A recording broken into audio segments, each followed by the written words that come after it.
went into syndication, so they said I won the battle, but I was going to lose the war, meaning I would disappear after CHiPs. And I did. But luckily enough, the Spanish soap brought me back.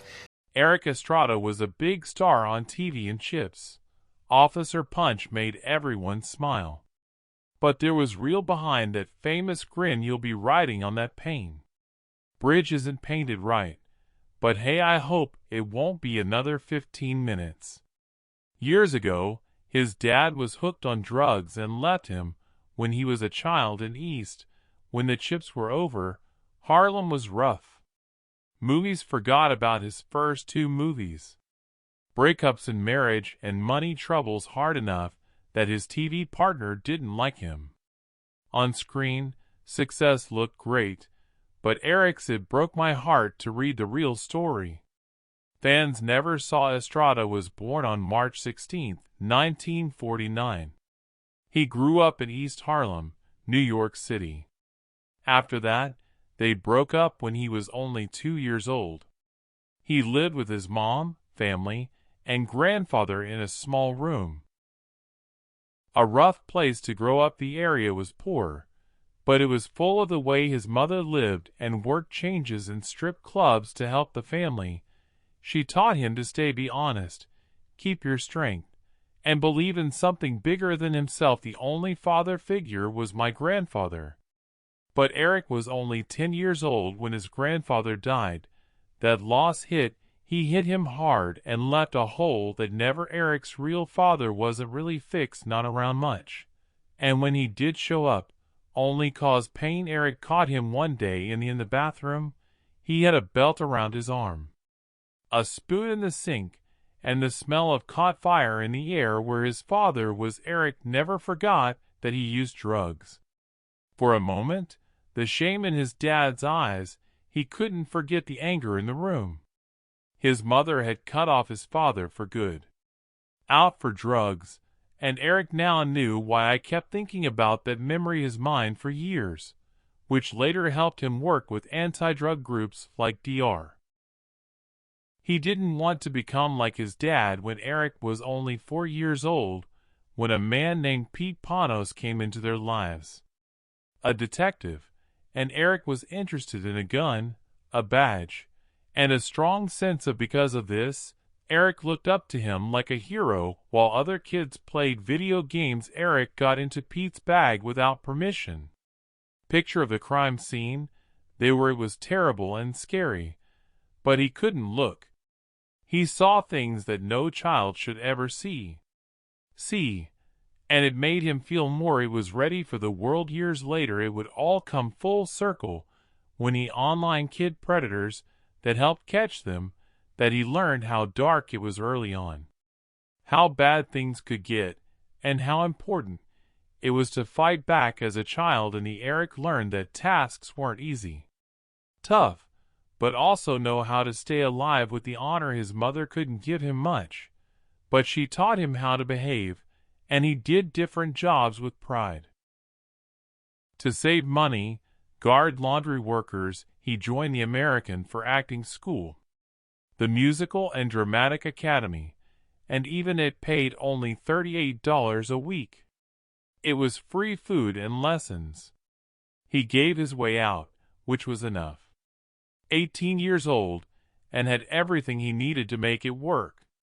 Erik only joined the theater group to get a show for a girl he didn't care about, but the teachers saw something in him. They pushed him, and Erik slowly started to see that he might have had something. By 1969, he had given up on becoming a police officer. Mother wasn't pleased with what she had been. Erik made something stable and safe. Made a promise to her that if he didn't make it, as in by the time he was 30, he would play New York and go to police school there. He was 32 years old, which gave him he pushed for over a decade to prove himself. He worked hard at MBA in the early 1970s.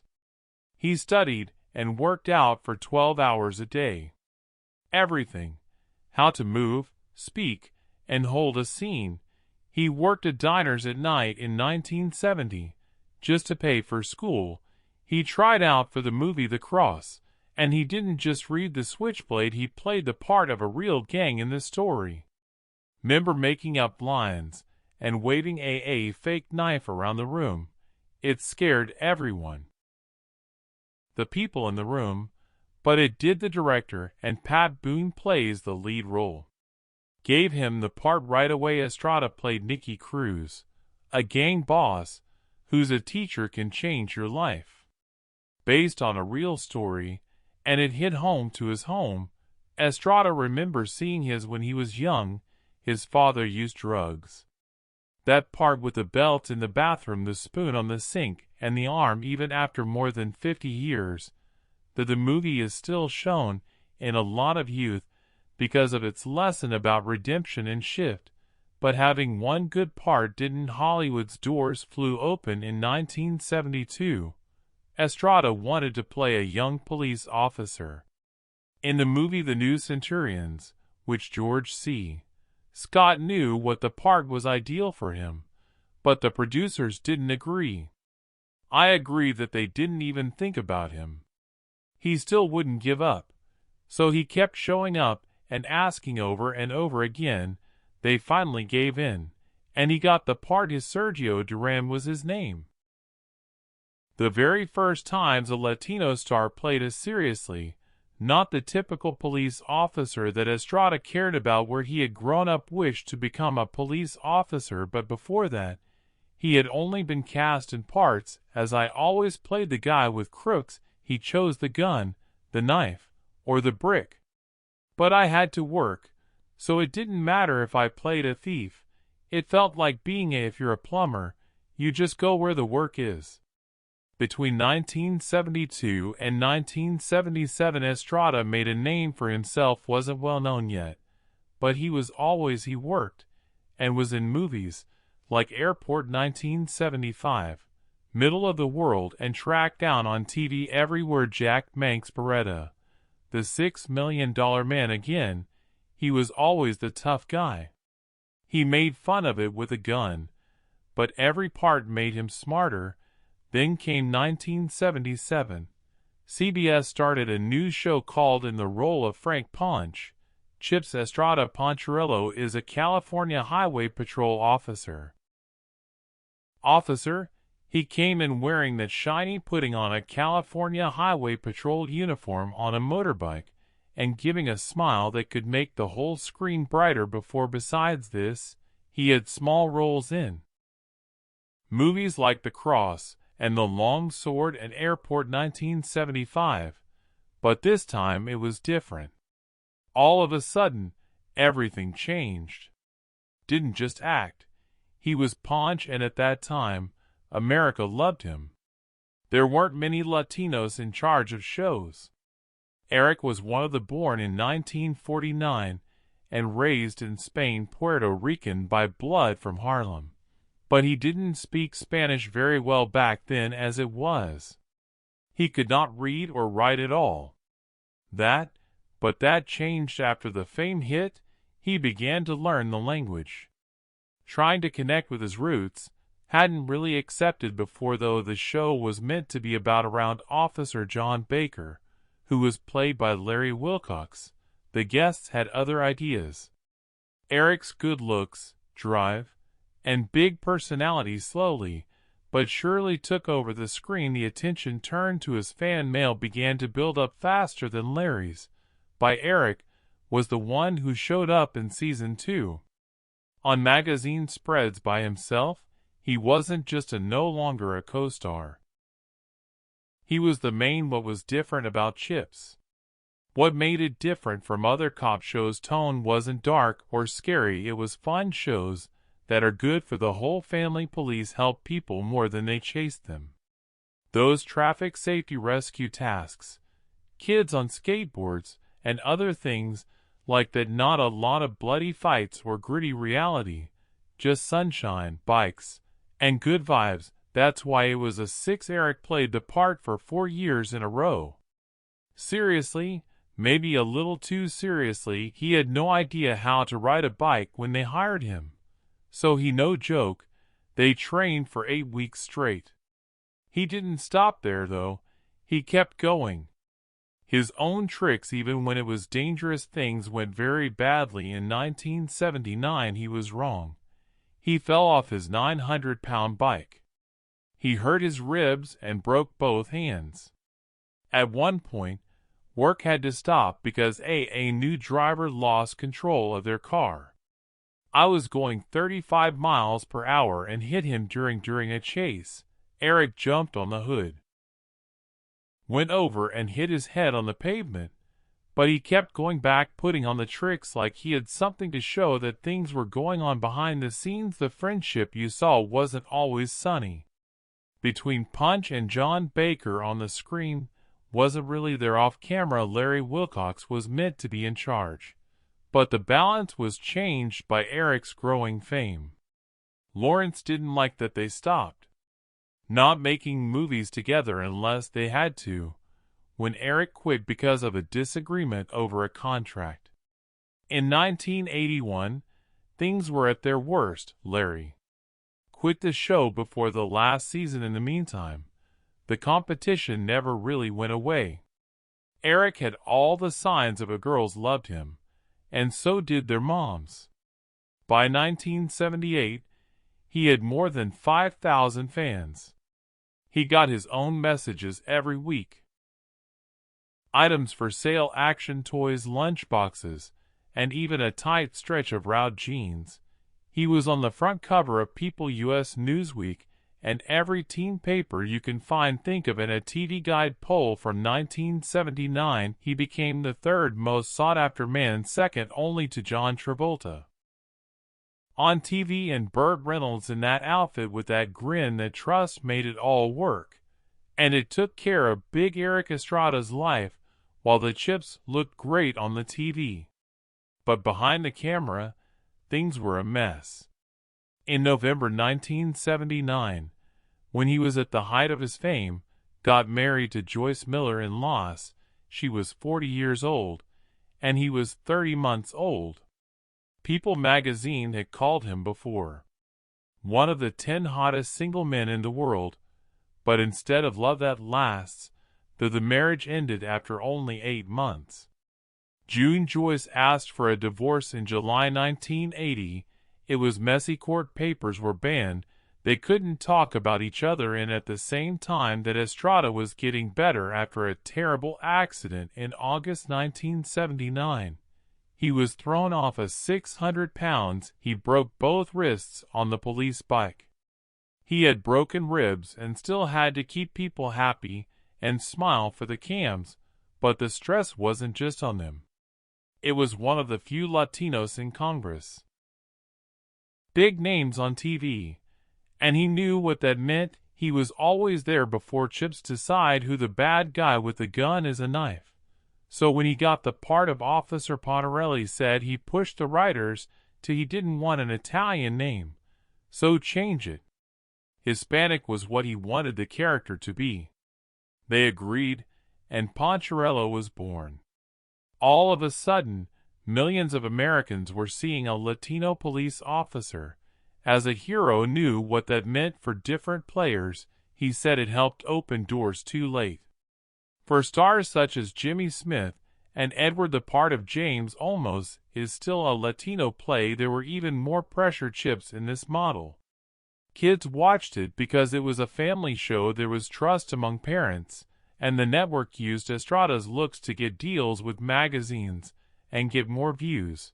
He had to be a clean-cut police officer and a sex sign at the. It wasn't easy after the accident. People asked if he'd stay strong enough to keep the dream alive afterward. Estrada said that his role was a nice person, but he didn't need to cry that the part was dull, and the picture was tough to live up to. And then there was the war. Behind the scenes in 1981, Estrada BBC told him no to more money, so he walked for a few shows. Bruce Jenner took his people wanted Estrada to come back. NBC gave in, and Wilcox left the show in 1982. Most of the old group was also cut. All to save money. Estrada carried the last season mostly by itself. By 1983, CHiPs was done with it. It had made him famous. But it almost broke him after CHiPs came to a 1983. Erik Estrada hit a 6-foot wall. He played Punch the Charming for many years. This country loved the motorbike cop, but when casting directors called off the show, stopped seeing him as anything else, he was stuck hard. He tried to get away by going back to New York and making True West is the name of a play off of Broadway. Critics liked it, but people didn't care that one good review couldn't get rid of 6 years of getting punched. So he went from one cheap TV show to the next. One of those projects they worked on was Honey Boy, in which he had a major part. It was a stretch for a young brawler. He said he had range but no role stuck. People didn't want to see him act up. It was the smile, the outfit, and the bike, but it wouldn't work. The two of them met in 1984. She was an artist and performer, and she saw he's more than just a worn-out TV cop. On August 19, 1985, they got married. His first marriage was to someone else. Had been together for only 8 months when Tony was born, and he had 2 sons, Peggy. On March 1, 1986, Brandon was born. On October 28, 1987, Brandon would become a Pole, taking some of his dad's physical drive. Estrada said in his 1997 writing about her life, "Women were never," in his own words, "he could handle one, take a girl on a date, and end up with he had another one before the night was over." But he also said he wasn't good at getting married to the right people. With Peggy didn't last, and they split up on September 1, 1989. It wasn't just the mental cost, it cost him money too. He was still trying to find work by doing gigs in Mexico. Parts of the breakup that are missing, things were going on when his sons were only 3, and 2 court papers show that he had to pay a lot of money in alimony from the days of CHiPs was running out, and the parts he was getting now didn't pay.